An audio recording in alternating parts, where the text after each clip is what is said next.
Hello and welcome to the Wrap Up the Raptors Republic official post-game show here on YouTube and wherever else you're watching. I'm your host, Oren Weisfeld. Sahal could not be with us today due to technical difficulties, but we have He Mr. he lost Zarar. Wi-Fi. He lost Wi-Fi. I No, don't know make it what sound third world cooler. country Canada has become where we lose Wi-Fi, but that's happening now. So, Yeah. just throwing it out there. So things aren't that bad if you think about it. I mean, we lost cell phones for like a day during this pandemic, That's so... brutal. Yeah, well, anyways, we got Zarar here from Raptors Republic. Late night, Zarar. Hi, I mean, we're all a little tired. Thank you all for being with us. If you are here, it is 11:30 East Coast time. But yeah, Raptors lose 121-111 to the Denver Nuggets. It's their first game on a 4-game, I believe, West Coast trip, in which the Raptors have a pretty tough schedule coming up. This was a big one in terms of play-in odds. They kind of had to win this one to give themselves a good shot down the stretch here, but they really fell apart in the fourth quarter. So, I mean, it might be obvious, but what do you think was the cause of their downfall at late? I don't know. Let's guess. Let's guess what it is. It rhymes with wench. Mensch.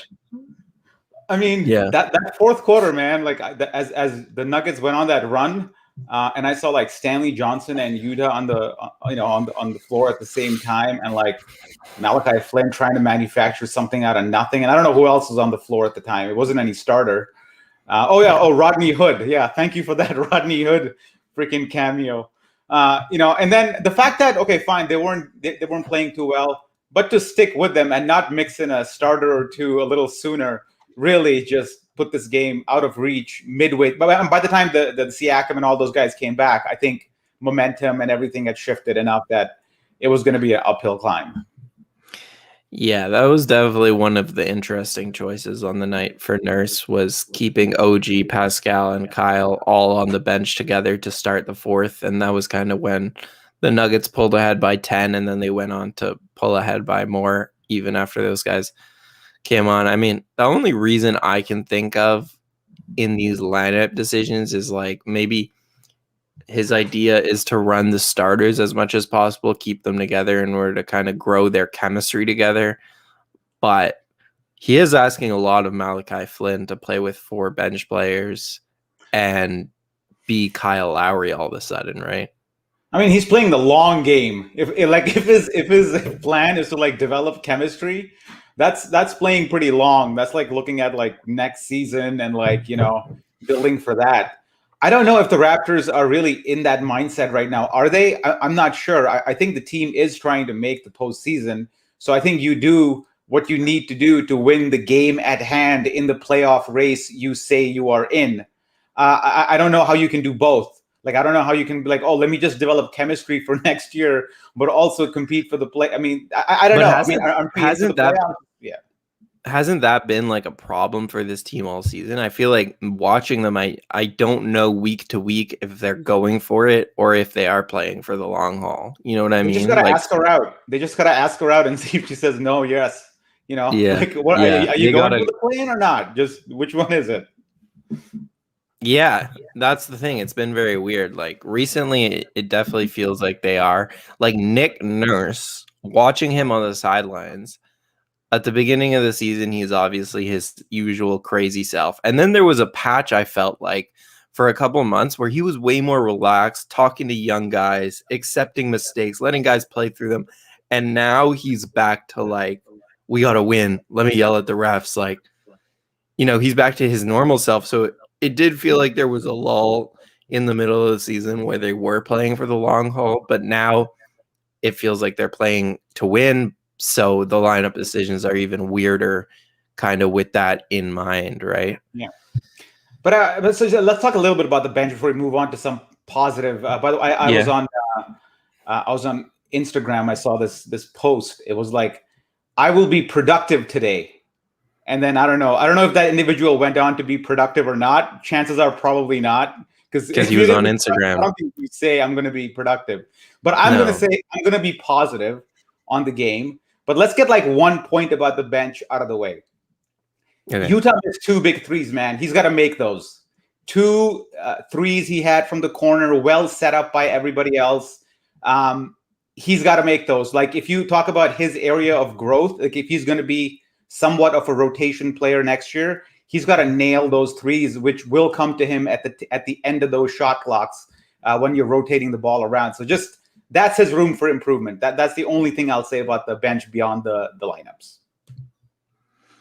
Yeah, I'll pull up a clip of one of those, but yeah, and like he's not like a shooting specialist, so I feel like maybe they're putting him in positions where they're asking him to be sometimes, to be like a knockdown shooter. And I think they are, because they just don't have much shooting on the bench, right? So Utah all of a sudden becomes this really important floor spacer. He's playing with Gillespie, Stanley Johnson, Rodney Hood, guys who, DeAndre Bembry, right? Like a bunch of guys who are non-shooters. So all of a sudden Utah, as a guy who can make threes, we expect him to hit everyone. And like, you're right, those were open shots, but it's really asking too much on Utah to be like a floor spacer. And like, yeah, looking at the bench tonight, it's pretty crazy, especially because Fred and Trent are missing. You have 5 guys. Well, Utah is a shooter, so 4 guys who just aren't shooters at all coming off your bench.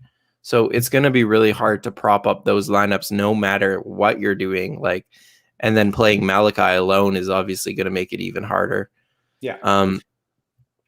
Let's get into some. All I'm saying is that his projection next year, if Utah's going to be part of the obviously part of the rotation, that shot needs to be dead eye. Like, that's his homework for the offseason to become because I don't think the Raptors signed him with the expectation that he'd be like an average to below average 3-point shooter. He needs to space the floor, and he has a smooth enough stroke to do it. And I think that's just his like, he's got to get better at that next year.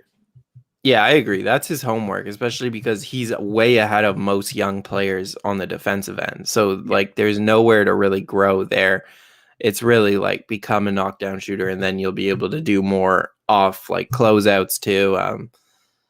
Yeah, but this bench is just, it can't keep going like this. Like, Blake tweeted out basically saying like, you win games by running 7 players with this team, but you can't run 7 players when you have 4 games in like 6 nights on a road trip, right? Or else your starters are just getting run into the ground. So the Raptors are run out of options. And, you know, Nurse played 10 guys tonight, not including garbage time, and it didn't really matter.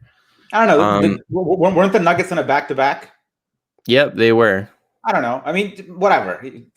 I get it. Everybody's tired, but this was a game that was kind of there in hand if a couple of things had gone differently in the fourth quarter. That's all I'm saying. I mean, I don't think we have to like go and like, oh, okay, you know, yeah, everybody knows they're beaten up. Everybody knows it's been a tough season. Just talking about the game today, the Nuggets were in a back-to-back. We weren't. We had the upper hand really in the fourth quarter, kind of like how we did against the Nets. Frankly, like in that early fourth when Malachi shook like Griffin. So kind of like just a offensive droughts happen on the Raptors because we don't have a guy who you can just kind of give to and create offense out of the blue. Lowry used to be that at some point, maybe a little bit a creator out of nothing, but he's not to that level anymore. And we don't have anybody else who we can just dump the ball to and who can make shit happen for us. And we see the run that Denver went on. It's true, but like the interesting part about that is that last year we were one of the best teams in clutch time, both in terms of winning games and also just how effective we shot. And it was the same core group. So the idea that we need a number one option who can, you know, create good baskets by himself late in games, like I don't really believe in it. I think it's definitely the easiest way to win in the NBA.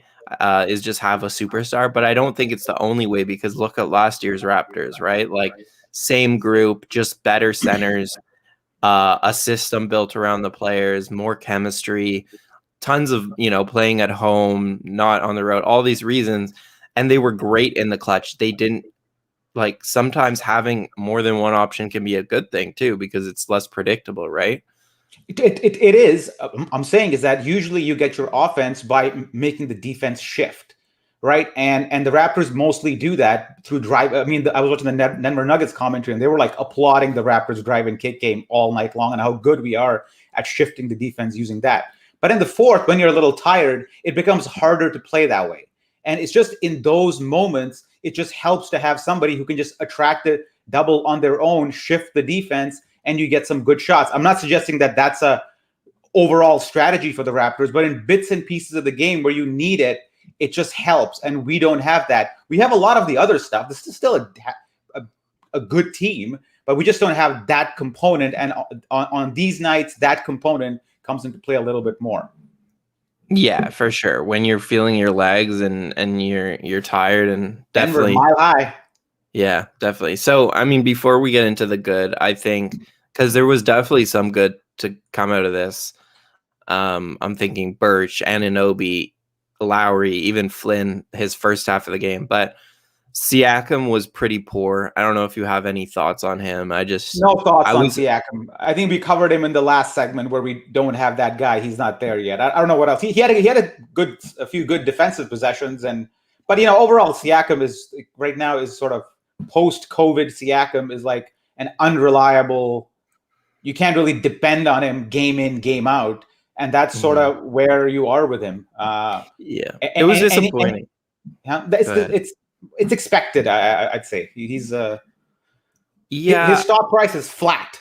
It's fair because it is fair, but like he did have that run where he was really consistent for a few games in a row, and then usually if he has a bad game, he'll come out the next game and be good, and that's why I was a bit surprised because now this is 2 really bad games in a row, and at like the most important of times for this team to get into the play-in tournament. Like he was really bad against the Nets too. And he has only 2 turnovers tonight, but it looked like more.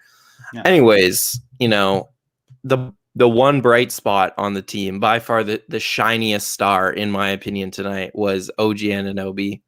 He was 8 for 21 for the field. I saw that it was his first time in his career taking more than 20 shots. 4 for 8 from 3, 3 rebounds, 3 assists. A steal and a block, and he spent a lot of time on Jokic too, and that might have been why he kind of got tired and wasn't as effective down the stretch. But let me just ask you this: like, what do you think OG's ceiling is? Because it is getting a little bit like ridiculous. Okay. No. Okay. I was talking to a buddy of mine, Amar, like 2 years ago, and the question came up like, who has this higher ceiling, like Siakam or OG? And we both were like, of course, Siakam. Of course, like no doubt about it, right? And if you ask that same question today, you're like, well, this guy, between the two, you might pick on him on having the higher one based on trends, I'd say. But why?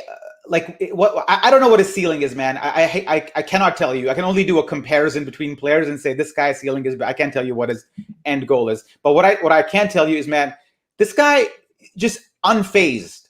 Much like Chris Boucher, he is unfazed by the occasion or the defender. It doesn't really matter to him who's saying what to him or what the situation in the game is. He is unnerved at all times and composed at all times. That's why you don't see him take too many bad shots. That's why he shoots higher percentages.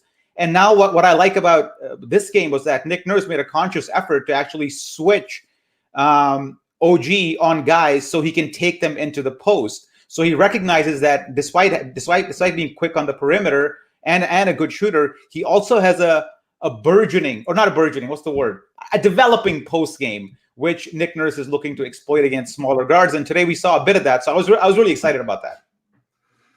Yeah, me too. And it's because like he's always, this last couple seasons, he's like been really good in the post against smaller players, but he hasn't been that good at, I would say, like making like passes out of that position. Yeah. And today he had a really good chemistry with Kem Birch.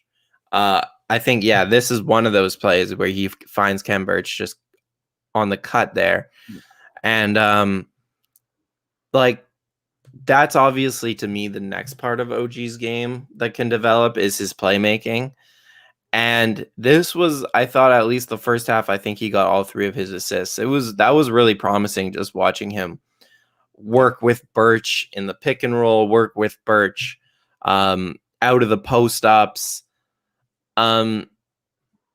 It's yeah, like you said, he was going at KD last night, and he was going at Jokic tonight. So he's not afraid, and on top of not being afraid, he can score over anyone. Like that's the thing. It doesn't matter who you match up against him. He becomes like a matchup nightmare, kind of in the same way that Siakam is, in that they're both like really weird, not traditional players. They don't have like a traditional 3 or 4 power forward, small forward. Like, so if you put like a skinny 3 or a flat-footed 4 on them, they can either go to the post or they can just blow by them. So I'm the same way though in terms of his ceiling. Like I would always get mad at people who said OG has a higher ceiling, because it was just like, that's so theoretical. Like, sure, he could one day, maybe, but based on what we've seen coming into this season, how could you assume he's just going to make this leap? And now we're finally seeing like this leap that we've been really waiting for from him. And part of it is, like you said, they're force feeding it, and they're just being like, show us what you got. Since the Norman Powell trade, OG has really become like their second or third option every night.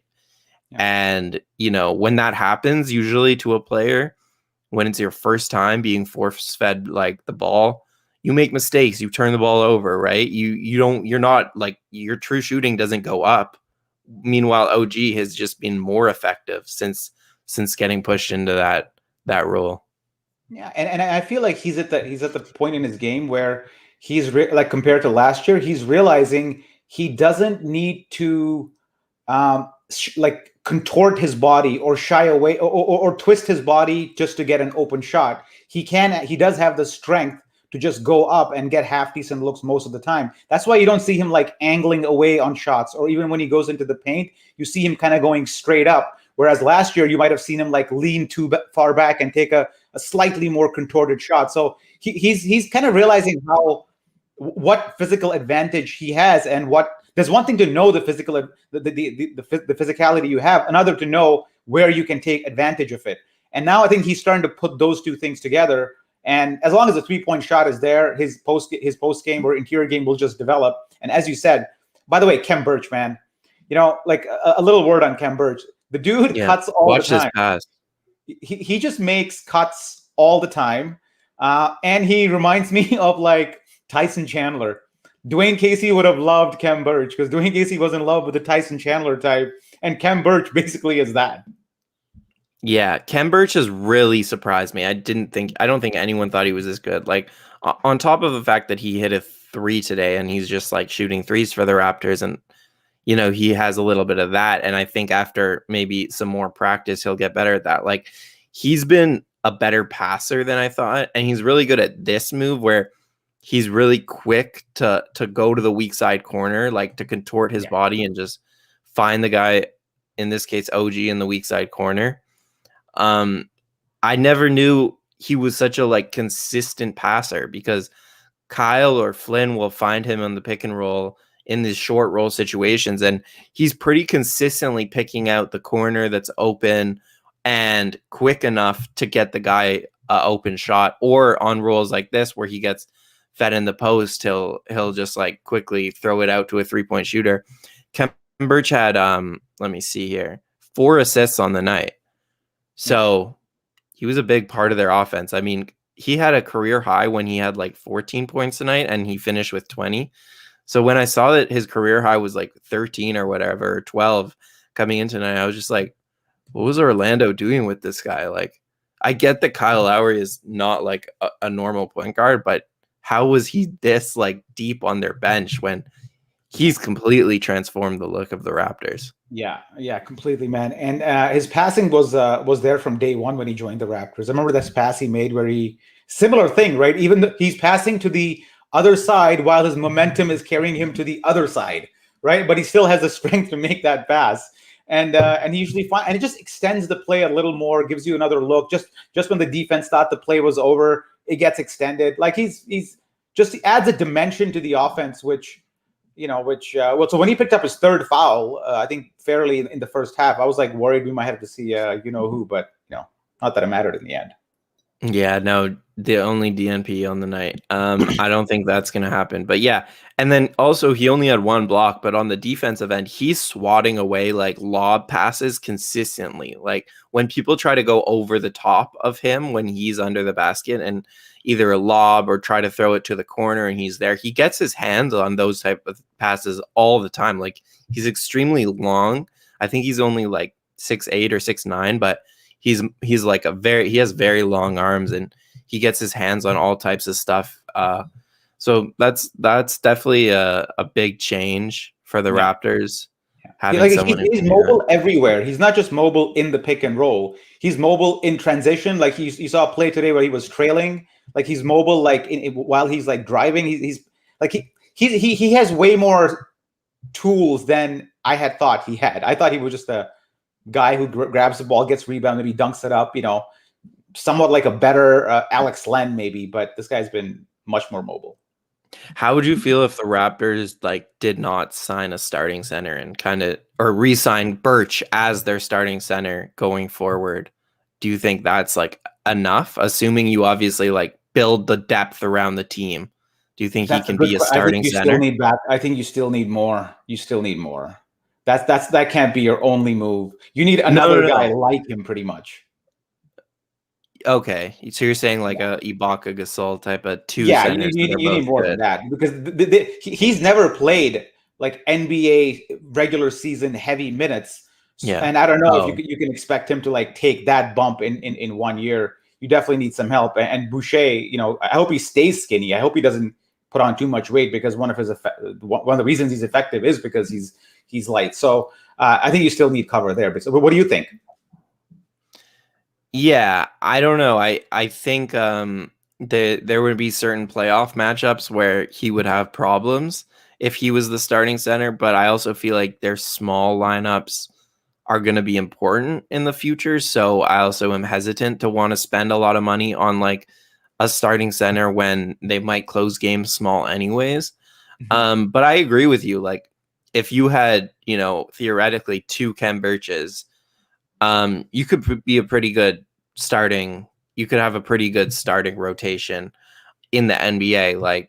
That's how good he's been, and I didn't expect that coming in. And it's still early, so maybe this kind of falls off. But from what he's shown, I definitely assumed that he was going to be a backup level starter, and he's much closer to a starting level center. But I still feel like in the NBA, when the playoffs happen, you want either an elite center, like the teams with the elite centers tend to go far. So I definitely don't think he's that.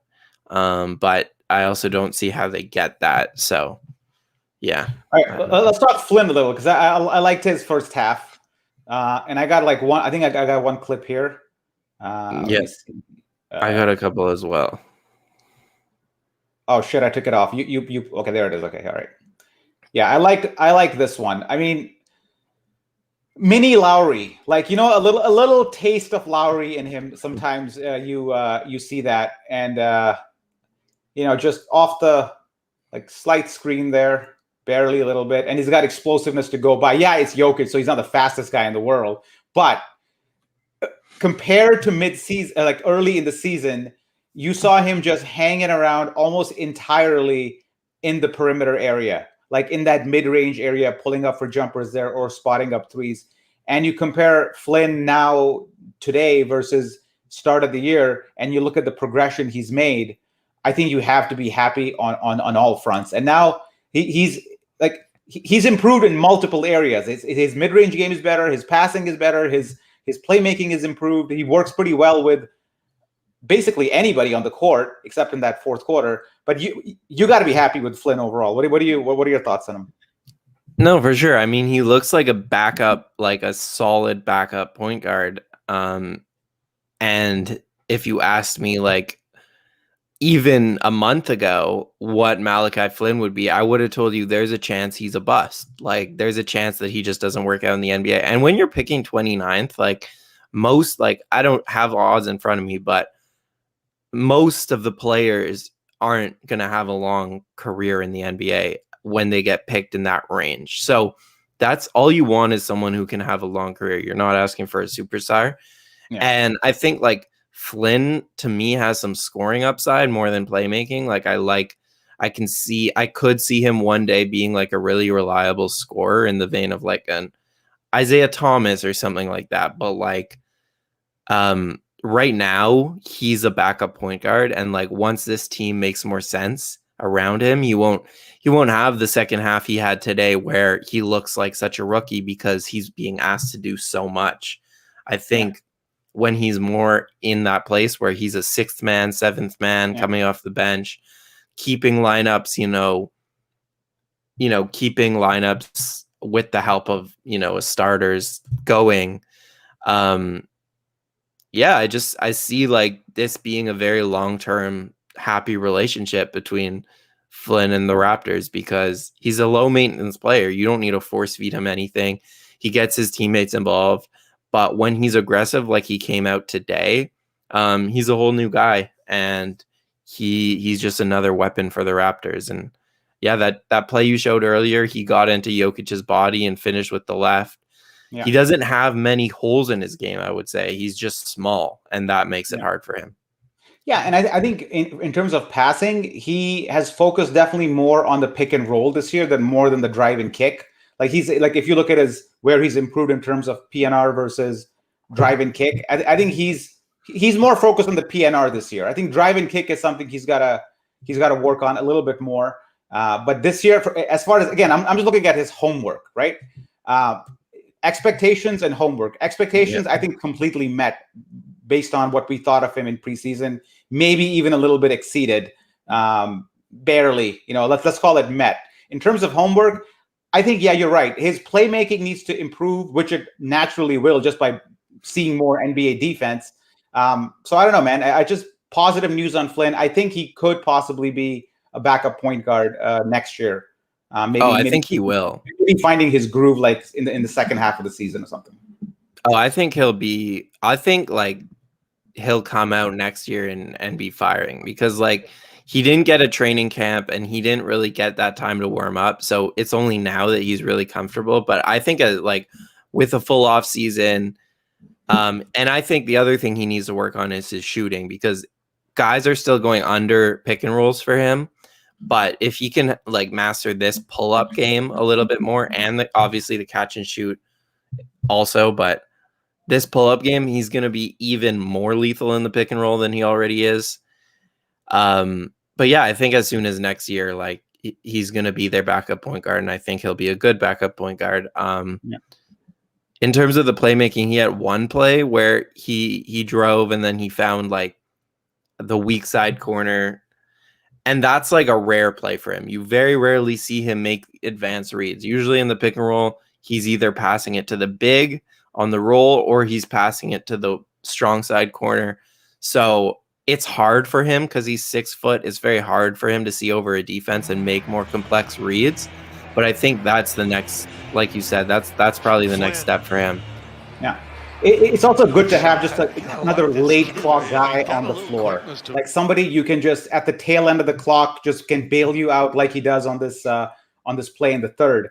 And usually, like if the ball ends up with like a bigger guy there, let's say Boucher, he doesn't have enough in him to maybe create something. He'll just usually launch the three. But when it goes out to a guy like Flynn, who just has a little bit more in him, and he wants to take that last shot, he's a guard, so it's good to have his kind of mental toughness there, because he kind of wants to take the shot and is willing to take it on a little bit, even if it's like late in the clock. So, and he's reliable. So it's just good to have another like ball handler who can shoot on the ground.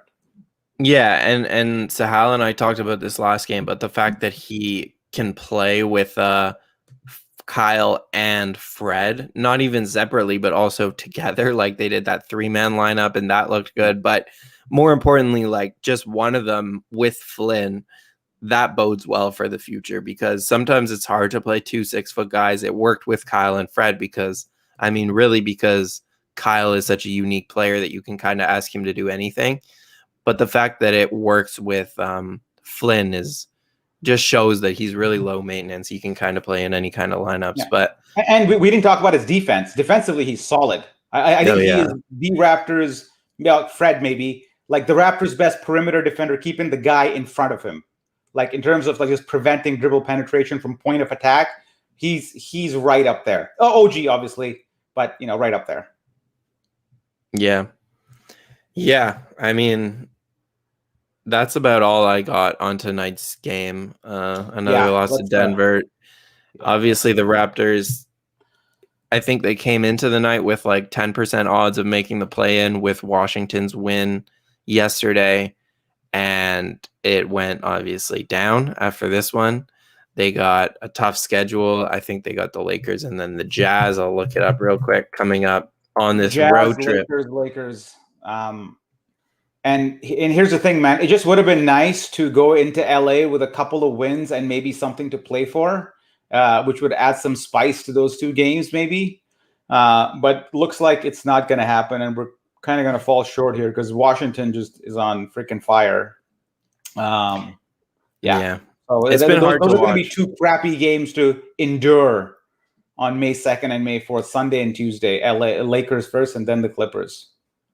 Especially the Clippers. Hate watching them lose to the Clippers. But especially, it's really especially frustrating watching this team lose games in the same way every game. It feels like they just run out of gas in the fourth quarter. The bench group will lose them some points, and then they have to make it up, and then they just don't have the legs to, because they're already tired and they came in early because the bench was doing so bad. It's like, I've watched you lose this way already. Like, Matt Devlin, let me ask you this: they're not going to come back. If you run this exact same roster back next year, same roster, fresh season, good training camp, summer off, would you be happy? No, God, no. No, I think they're a better team. They're a playoff team. I'd say they're probably a 4th to 6th seed. Like, I think they're decent. I think like give them a full regular season in Toronto, this team would win a lot more games. But they don't have whatever it is. They don't have it. Like, they don't have that. They don't give me any confidence that at the end of the game against a good team, they're the one that's going to pull ahead rather than that other team. Want to take some comments here at the end? I don't know, man. This guy wants to talk about draft. Go ahead. I'll put you on the spot, man. Who do you got for the draft?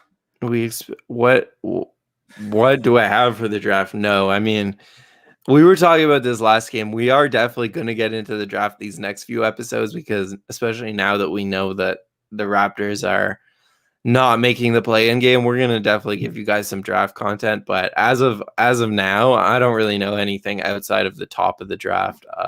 Like the top 5, I have my guys, but like, yeah, I could not sit here and bullshit about who's the best pick at 7, 6th seed. You okay with the 6th seed? You settle for the 6th seed next year? This team with this lineup, a 6th seed next year in the East? I can see that. That's fair. I don't know about 4th seed.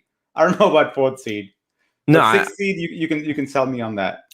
Yeah, but that's like where you don't want to be in the NBA, right? No. That's like purgatory. At least this year, the Raptors are going to get a pretty good pick. Even if they don't fall all the way down, they're going to get a good pick and hopefully have a good offseason. But no, like 6th seed is where you don't want to go, which is why I'd rather them shake something up. But like, we'll see, because the options are limited. And Boucher Birch, Team Canada. Will O'Shea Brissett join them? Yeah, I was watching that game today. O'Shea Brissett had a pretty good game against the Nets. I am excited for that. The Olympics should be great. I hope Canada qualifies. I hope all the guys, I hope SGA is healthy, especially enough to go. I don't even truly believe he has an injury. I feel like OKC is just saying that so that he doesn't play. But I think Greece is in that group, so you got to hope that Giannis goes far into the playoffs, and then Canada's good. Yeah, I'm excited for that, and the women's team too. The women's team is actually good. and will be in the Olympics. We sort of talked about this a couple more. We sort of talked about this already. He does miss a lot of gimmies. He had a couple of ones where he did all the hard work. Like he did 90% of the hard work of like spinning against defenders, getting to the rim, but at the end it just slips around the hoop, and it's like, oh. But you would think that's gonna come. Like you would think that's gonna come. Well, it used to be a thing. I think he's only really had those problems finishing at the rim this year. Like he hasn't had problems with his touch until now, so it's really unexplainable. I don't know what to say. But like to be fair, like Aaron Gordon has had his number, I would say, for a little while now. And it's true. Siakam in general in the past couple of years has had more success against bad defenses than he has against good defenses. And part of that is just that they let him shoot. They don't let him get to the rim, and he's not a good enough shooter to make them pay and make them change their coverages. And when he's just driving to the rim the same way every possession, it gets pretty predictable from a defensive standpoint.